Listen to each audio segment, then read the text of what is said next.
We have some good news from Morgan. They're finally back in the United States after 20 years because of regulations and things that they needed to sort out before they could sell their cars here. But I'm very happy to see this back in the United States. I think it's an absolutely stunning, beautiful car, handcrafted. It has a wood frame, very cool and very unique. So what we're going to do in this video is have a look at the model that's going to be sold here, the Plus 4. Look at it from a front, side, and rear, and also the stunning interior. Yes, you can get this with a manual transmission, which is also fantastic. So before we do that, let's have a look at this article from Car and Drive. Let's see what this is all about. So Morgan confirms U.S. return for Plus 4. The British sports car maker has finally won federal approval to sell its Edwardian sports car in the United States. I do think we need more cars like this here in the United States that are very unique and old school retro style from the 50s, just look so cool, but of course with modern technology and modern drivetrain. So it'll be the first four-wheeled Morgan to be sold in the States for nearly 20 years. The US destined Plus 4 will carry an MSRP of $84,995.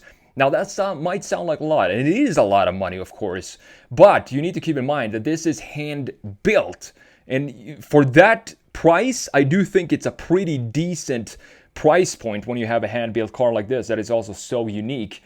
For a car with an inline-4 engine in dimensions smaller than those of the Mazda Miata, it is very expensive, but an alternative viewpoint is that the Plus 4 will be one of the cheapest truly hand-built cars in the world. Hand-formed aluminum bodywork over hand-cut ash timber frame.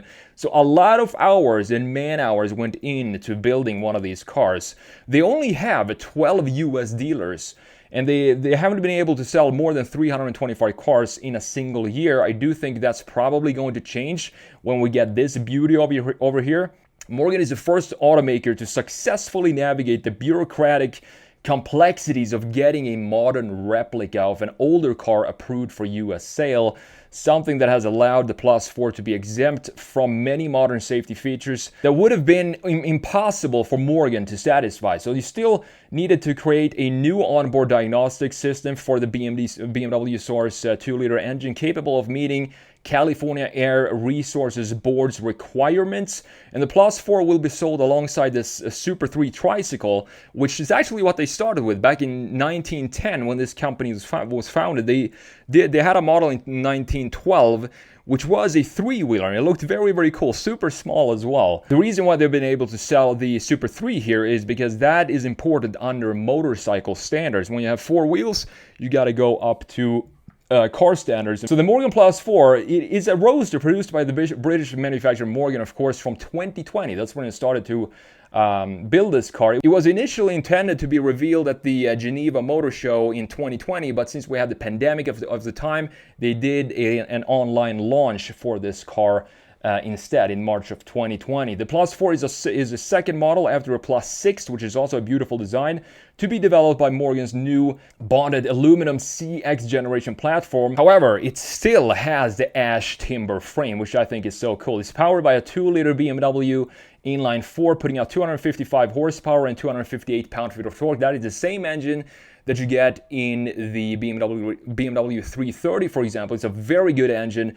And you can have this with a 6-speed manual or the 8-speed automatic, which also bumps up the torque from 258 to 295. So a pretty substantial bounce or bump in boost when you go for the automatic. I would personally obviously go for the manual transmission, even though it's lesser torque. So it is a British company, but it's owned by an Italian investment group. It was founded in 1910 by Henry Frederick Stanley Morgan, and they employ about 220 people and produces about 850 cars per year. And as I said, all of them are assembled by hand. They have a very long waiting list for these cars, which is understandable, approximately 6 months, but sometimes the wait has been as long as 10 years to have your Morgan delivered to you. Now, looking at the design here, I think this is a very, very special car to me because this is designed back in the 50s and 60s. I think it feels like car designers and manufacturers, they put more pride into all the small little details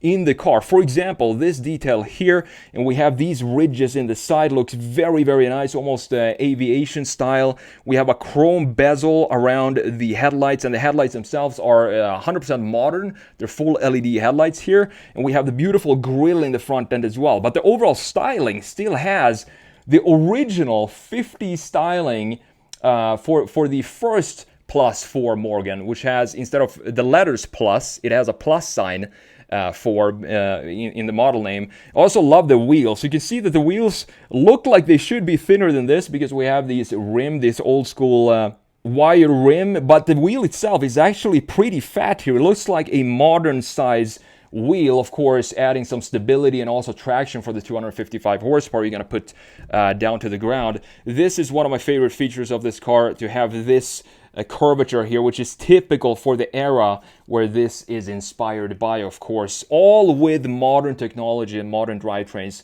inside of this car. So $85,000 for this, I think it's definitely worth the price. You need to think about that it is still handmade and hand-built in England. So looking at the side view here, beautiful design again, long hood, looks like it's supposed to house a V12 under here, but we do only have the 2-liter inline 4 sourced from BMW. Again, this line is just stunning, how it swoops around here and going down, and then doing the same type of movement in a bit shorter distance over the rear wheel. Just looking fantastic. I also love how the taillights here stick out from this line here. Same philosophy like we have in the front end for the headlights, even though the headlights in this case is a lot bigger than the taillights. It still looks very good when it sticks out like that from this curvature in the side. You can see the placement of the side mirror here as well. And these are the details that I'm talking about that I felt manufacturer had more pride in before. It's not just a manufactured plastic piece that you slap on the side of the door. This